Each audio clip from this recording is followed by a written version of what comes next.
بسم اللہ الرحمن الرحیم۔ السلام علیکم، میں آپ کا میزبان سمیع ابراہیم اور آپ دیکھ رہے ہیں ہمارا سوشل میڈیا۔ آج سوموار ہے اور 4 مئی۔ ڈونلڈ ٹرمپ نے یہ اعلان کیا ہے کہ وہ آج سے آپریشن فریڈم کا آغاز کر رہے ہیں، اور اس میں وہ جو پھنسے ہوئے جہاز ہیں مختلف قوموں کے، مختلف ممالک کے، جو اس ایران، امریکہ اور اسرائیل کانفلکٹ میں براہ راست انوالو نہیں ہیں، وہ جو ان کے جو جہاز کارگو شپس، چاہے ان میں تیل ہے یا دوسرا سامان ہے، اس کو امریکن آج اسکارٹ کریں گے، اور اس کو انہوں نے آپریشن فریڈم کا نام دیا ہے۔ جو تجاویز تھیں ایران کی، ان کو دیکھ لیا ڈونلڈ ٹرمپ نے اور اس کا جواب بھیج دیا۔ اب ایرانی جو ہیں وہ اس کو ریویو کر رہے ہیں،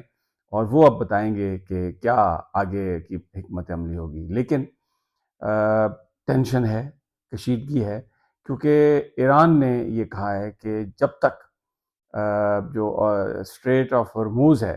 اگر اس کو کسی نے زبردستی کھولنے کی کوشش کی تو پھر یہ سیز فائر کی وائلیشن ہوگی، اور اس کی ہم بالکل اجازت نہیں دے سکتے۔ لیکن کچھ امریکن سورس یہ کہہ رہے ہیں کہ جو ایک انڈرسٹینڈنگ ایران کے ساتھ ہوئی ہے، اس میں یہ اختیار دیا ہے ایران نے امریکہ کو کہ جی وہ جہاز جو ان کانفلکٹ میں ملوث نہیں ہیں ان ممالک کے، وہ نکل آئے وہاں سے، تو امریکن ان کو اسکارٹ کریں گے۔ ابھی یہ دیکھنا ہے کہ کیا اسکارٹ کی اجازت دی ہے یا نہیں، ایران نے کوئی ایگریمنٹ امریکہ کے ساتھ ان کا ہوا ہے یا نہیں۔ لیکن بظاہر ایک ایسا لگ رہا ہے کہ آئس تھوڑی میلٹ ہوئی ہے، اور آہستہ آہستہ اس کی طرف یہ بڑھ رہے ہیں دونوں تینوں ممالک، کہ جہاں پر آپس میں کوئی سیٹلمنٹ ہو۔ پاکستانی حکام یہاں اسلام آباد میں یہ بتا رہے ہیں کہ اگلے ہفتے، یعنی یہ جو اگلے 4-5 دن ہیں، اس کے اندر اندر ایسا ہو سکتا ہے کہ اسلام آباد میں مذاکرات دوبارہ ہوں، لیکن امریکن میڈیا اس بات کی تائید نہیں کر رہا۔ امریکن میڈیا کے مطابق اس وقت امریکہ اور ایران کے ٹیلی فون کے ذریعے رابطے اسٹیبلش ہو چکے ہیں، اور وٹکاف جو ہیں وہ گفتگو کر رہے ہیں۔ تو بڑی ایک انٹرسٹنگ سچویشن ہے۔ آئل کی قیمت جو ہے وہ بہت بڑی ہوئی ہے، اور اس وقت پوری دنیا کی معیشت جو ہے وہ سست روی کا شکار ہے، اور اگر یہ سلسلہ جاری رہا تو بہت اس کے برے اثرات ہوں گے۔ ابھی تک جو کچھ ہوا ہے، اس سے نکلنے کے لیے بھی کم از کم 3 سے 4 مہینے جو ہیں وہ لگیں گے، جس میں آئل کی سپلائی جو ہے وہ اپنے پرانے لیول پر آ جائے گی۔ لیکن ایران نے یہ اعلان کر دیا ہے، یہ وہ بار بار کہہ رہے ریولوشنری گارڈ کہ اسٹیٹ آف ہرموز جو ہے وہ اس جنگ شروع ہونے سے پہلے کا جو سٹیٹس تھا اب وہ نہیں رہے گا۔ یعنی اب ایران اور عمان جو بھی جہاز وہاں سے گزرے گا اس سے ٹول وصول کریں گے، اس سے چنگی وصول کریں گے، اس سے پیسہ وصول کریں گے، اور اس طرح نہیں ہوگا کہ جس طرح پہلے بغیر پیسے دیے وہاں پر جہازوں کی آمد و رفت جاری تھی۔ تو یہ اس کو ایک ایران کی وکٹری کہا جا رہا ہے، اور ایک سوال بڑا یہ ہے کہ ڈونلڈ ٹرمپ کیا اس کو قبول کریں گے، کیونکہ اگر یہ سچویشن بنتی ہے تو وہ پھر امریکہ میں اپنی وکٹری کا اعلان تو نہیں کر سکتے، وہ تو پھر ایک واضح طور پر ایک سٹیمپ ہوگی کہ ایران نے امریکہ کو شکست دے دی ہے۔ اب ذرا پاکستان کے حالات پر بات کر لیتے ہیں۔ وزیر اعظم شہباز شریف کی نواز شریف صاحب سے جاتی عمرہ میں ایک ملاقات ہوئی ہے، اور موجودہ ساری جو صورتحال ہے، جس میں ریجنل ایشوز ہیں، انٹرنیشنل ایشوز ہیں، اور پاکستانی سیاست کے ایشوز ہیں، اور خاص طور پر جو کانسٹیٹیوشن کانسٹیٹیوشن کے حوالے سے جو ایک اس وقت سوشل میڈیا پر جو گفتگو چل رہی ہے، جو اسپیکولیشن چل رہی ہے، اور محسن نقوی صاحب پر جو نون لیگ کے اٹیکس ہیں، پرو نون لیگ صحافیوں کے اٹیکس ہیں، اس نے ایک نئی سچویشن کو جنم دیا ہے۔ اب جو ملاقات ہوئی ہے شہباز شریف صاحب کی نواز شریف صاحب سے، اس میں مریم صاحبہ بھی شریک تھیں، اور اس کے بعد جو ایشو ہوا ہے سٹیٹمنٹ پرائم منسٹر آفس سے، اس میں تو پاکستان کے جو داخلی حالات ہیں ان کا ذکر نہیں ہے۔ اس میں تو یہ کہا گیا ہے کہ جی انہوں نے،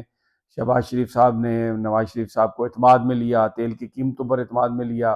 جو مذاکراتی عمل ہے اس پر اعتماد میں لیا، ایران کے ساتھ ریجنل جو اور جو دوسرے ایشوز ہیں ان پر انہوں نے ان کو اعتماد میں لیا، اور بہت سارے دیگر مسائل پلان۔ لیکن ہمیں جو ذرائع بتا رہے ہیں کہ پچھلے 2-3 دنوں میں جو ایک کانسٹیٹیوشن 1 کا جو ایک ایشو ہے اس پر جو کچھ ہوا ہے اور جس طریقے سے صورتحال جا رہی ہے اس پر تفصیلی تبادلہ خیال کیا گیا، اور شہباز شریف صاحب نے ہمارے ذرائع کے مطابق ہاتھ ہولہ رکھنے کی بات کی ہے۔ آن ریکارڈ جو ہے ظاہر ہے وہ چیز تو ہمیں نہیں مل سکی، لیکن اسپیکولیشن ہے کہ اس حوالے سے کچھ فیصلے کیے گئے ہیں اور اب وہ فیصلہ جو ہے وہ سامنے آ جائے گا۔ لیکن پبلکلی جو گفتگو کی ہے ابصار عالم صاحب نے، ایک حکمت عملی کے تحت جو نون لیگ کی قیادت ہے وہ اپنے آپ کو اس سے پرے رکھے گی، اس کی اونرشپ نہیں لے گی، اور قانون اور آئین کے تحت تمام چیزوں کو حل کرنے کے لیے کہا جائے گا، اس پر زور دیا جائے گا۔ لیکن کشیدہ ہے فضا بہت زیادہ، اور جو الزامات لگائے گئے ہیں وہ اتنے سنگین الزامات لگائے گئے ہیں کہ جو اگر یہ کانسٹیٹیوشن 1 کا معاملہ دب بھی جائے تو جو باتیں کہہ دی گئی ہیں، جو باتیں کر دی گئی ہیں، وہ ان کے نتائج جو ہیں وہ بہت دور رس نتائج ہو سکتے ہیں۔ دوسری جانب پی ٹی آئی کی قیادت نے یہ فیصلہ کر لیا ہے کہ اب اگلے 8-10 دنوں میں بھرپور احتجاج کیا جائے گا اور بالکل اس میں کوئی لیت و لال نہیں کیا جائے گا۔ ایک اور بات جو اس وقت اسلام آباد میں گفتگو کی جا رہی ہے کہ بہت سارے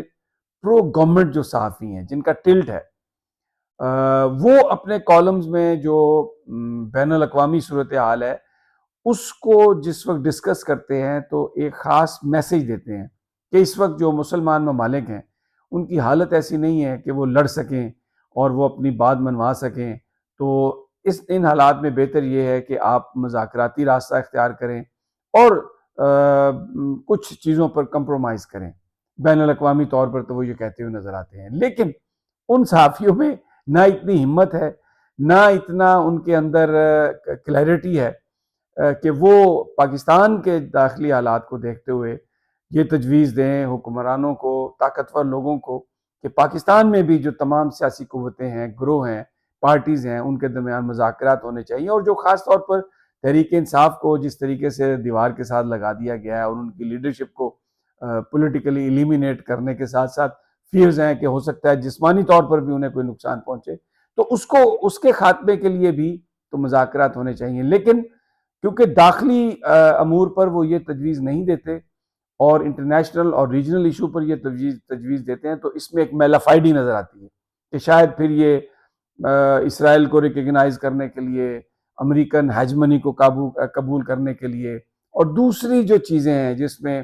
ہماری اپنی جو ریالٹیز نہیں ہیں، یا وہ چیزیں جس کو عمران خان صاحب نے کہا تھا ایبسلیوٹلی ناٹ، وہ ہم شاید دینے پر آمادہ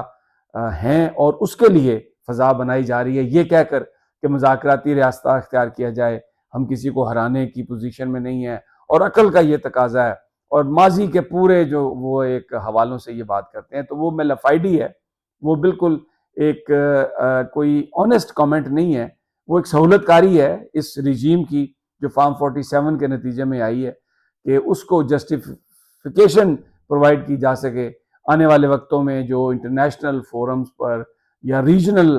جو فورم ہیں ان پر اگر وہ کوئی بڑا فیصلہ کرتے ہیں، مثلا اسرائیل کو ریکگنائز کرتے ہیں، مثلا امریکن ہیجمنی کو، اب جیسے پیس بورڈ میں چلے گئے پاکستانی اور پیس بورڈ کا ہی خاتمہ ہو گیا، کچھ بھی نہیں ہوا، غزہ میں جو ہو رہا ہے، فلسطین میں جو ہو رہا ہے، جو قتل عام ابھی بھی چل رہا ہے، کوئی اس کے حوالے سے جو پیس بورڈ کے جو ممبران ہیں، صرف سوائے انڈونیشیا کے جنہوں نے کہا کہ ہم پیسہ نہیں دیتے، ہم نے ابھی تک جو نوبل پیس پرائز ٹرمپ کو کہا ہے اس سے دستبردار نہیں ہوئے، اس کو سیویئر قرار دے رہے ہیں، اس کو سلیوٹ مار رہے ہیں، اور امریکہ کو ڈونلڈ ٹرمپ کی تعریف کے پل باندھ رہے ہیں۔ تو یہ سب کچھ جو اس طرح کی باتیں میڈیا میں آپ کو پڑھنے کو مل رہی ہیں، یہ سننے کو مل رہی ہیں، تو وہ کمنٹ صرف حکمرانوں کی سہولت کاری کے لیے ہے۔ کوئی آنیسٹ اگر کمنٹ ہوتا، میرا اپنا خیال ہے، تو وہ پاکستان کے اندر بھی مذاکرات کے لیے بات کرتے کہ تمام گروہوں اور تمام سیاسی جماعتوں کے بیچ مذاکرات کر کے سیاسی کشیدگی کا خاتمہ کیا جائے اور تمام قوتوں کو ایک پیج پر لایا جائے۔ اجازت دیجیے اگلی ویڈیو تک، اللہ نگہبان۔